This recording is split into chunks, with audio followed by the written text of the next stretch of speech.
For the first time in 2,000 years, Jews had a state of their own. Though it represented only 1/6% of the Middle East, that was unacceptable to the Muslims. Instead, Hassan al-Banna, founder of the Muslim Brotherhood, said in 1948, "If the Jewish state becomes a fact, the Arabs will drive the Jews who live in their midst into the sea." When the Jews had virtually no land, the Muslims vowed to destroy them and drive them into the sea. So why should they believe the Arabs will not seek to destroy the remainder of the present-day Israel if they give them back the same land they had in 1948? The Middle East war is not about land. The Muslims justify their war against Israel by saying the Jews stole their land and then occupied it. The facts prove these claims to be false. On May 15, 1948, the day after Israel declared statehood, 5 surrounding Arab nations simultaneously attacked the infant nation. The attacking Arab governments urged the Arabs in the new nation of Israel to flee their homes. They promised to butcher the Jews in a few weeks. Then the refugees could return to their homes and claim the booty that was left.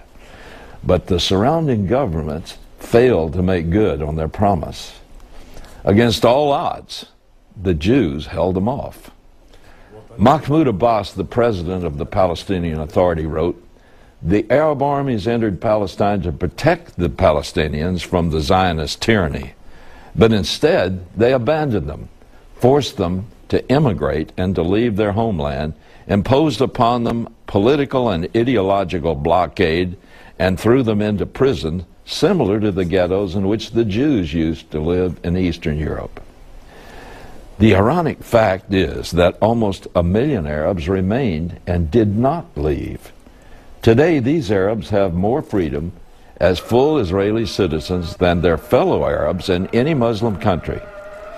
If, as Jimmy Carter and his liberal cohorts claim, the Jews are ruthless occupiers and thieves, then why do the Israeli Arabs have more rights than Arabs in the Muslim states? Abbas's statement brings out a grossly ignored fact. The Muslims are more barbaric to each other than any other people. They have treated the Palestinian refugees more ruthlessly than Israel ever has. For the most part, they have refused to accept them and give them full citizenship. They have deliberately kept them in concentration camps in order to fan their fires of hatred toward the Jews. Back in the 70s, Jordan's King Hussein stopped the Palestinian revolt by turning artillery on Palestinian refugee camps filled with women and children, much the same as happened in Lebanon just a month or so ago. It was called the Black September event. Remember the barbarity of Saddam Hussein toward Iran in their nearly 10-year war. He used chemical weapons against them. And the Ayatollah Khomeini sent young boys into minefields to clear the way for his troops in a battle against Iraq. The Muslim world conveniently sweeps these things under the table. It's only the alleged Jewish mistreatment that they feature to the media. It's transparently done for propaganda purposes to win Western support for their cause. And the liberal Western media buys it hook, line, and sinker. The Middle East war is not about refugees. When Israel became a state in 1948, 850,000 Jews were forced to flee Muslim countries with only the clothes on their backs. Many of these Jews were from communities that had existed for thousands of years. But you never hear about the Jews' refugee problem because the Israelis resettled them in Israel. In contrast, the Muslims put their displaced fellow Arabs into concentration camps and to this day have never accepted them, assimilated them, or offered them citizenship.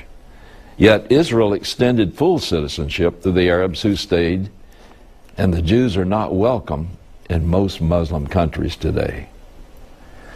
The Palestinian cause is not about self-determination. Muslims and the useful idiots of the West claim that the Middle East is a constant conflict because the Palestinians yearn for a state and Israel refuses to give it to them. Both of these claims are false. The Palestinians were offered statehood in 1948 and again in 2000. Both times they responded with armed aggression and terrorist attacks. From 1948 to 1967, Egypt possessed Gaza and Jordan possessed the West Bank.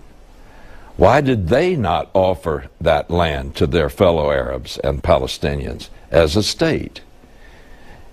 It's the same land they now want Israel to give them. Perhaps the Egyptians and the Jordanians know something we don't. The Middle East crisis is really about the annihilation of Israel and the Jews.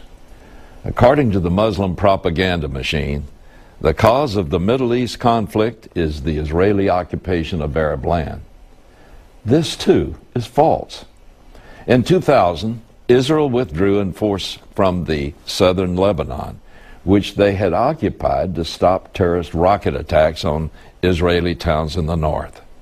Hezbollah and Hamas immediately began launching missiles supplied by Iran against Israeli civilians in the northern Israel. In 2005, Israel withdrew its military forces from Gaza, which they had occupied to prevent terrorist attacks. As soon as Israel withdrew and forcibly removed the Jewish settlements, Hamas began launching rockets against towns and schools inside southern Israel. But these terrorists were not a rogue element. They are members of Hamas. And the vast majority of Palestinians voted for Hamas in the last general election and gave them control of the Palestinian government. Surveys show they would do it again. If the Palestinians have immediately and relentlessly attacked Israel both from Lebanon and Gaza when the Israelis gave them that land to them, why do we think they will not do the same when Israel gives them the West Bank and the Golan Heights? The Muslims openly declare their goal. Why do we not listen and believe them? At the World Without Zionism conference in 2005, Iranian President Mahmoud Ahmadinejad declared, as the Imam, meaning the Ayatollah Khomeini, said, Israel must be wiped off the map. The Islamic community will not allow its historic enemy to live in the heartland. Anyone who signs a treaty which recognizes the entity of Israel means that he has signed the surrender of the Muslim world. At a later public conference, he said, like it or not, the Zionist regime is headed toward annihilation. The Zionist regime is a rotten, dried tree that will be eliminated by one storm. Hezbollah leader Hassan Nasrallah is even more blunt. At various times, he has said, the Jews are a cancer which is liable to spread again at any moment. There's no solution to the conflict except with the disappearance of Israel. If they all gather in Israel, it will save us the trouble of going after them worldwide.